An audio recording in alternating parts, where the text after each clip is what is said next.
बिस्मिल्लाहिर्रहमानिर्रहीम, अस्सलाम वालेकुम। आज हम बात करेंगे कि क्रोनोफोबिया के बारे में, यानी fear of future and time anxiety.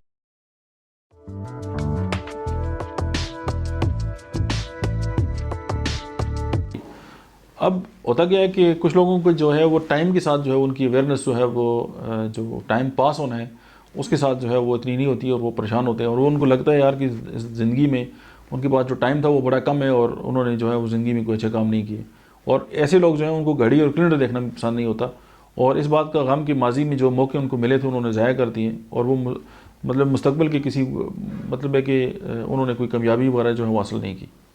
और ये जो खौफ है ये मुस्तकबिल के बारे में नहीं होता, ये मोस्टली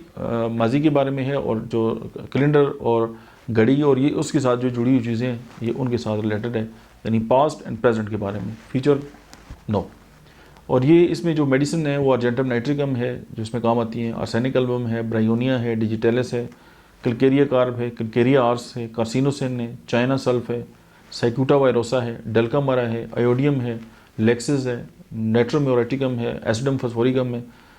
एसिड नाइट्रिकम है, फास्फोरस और स्पोंजिया है, स्टेफिसिगेरिया और सल्फर है। तो ये मेडिसिन जो है वो क्रोनोफोबिया जो है, ये fear of future and time anxiety है, उसको ओवरकम करने में आपकी बहुत मदद कर सकती है। Thank you very much.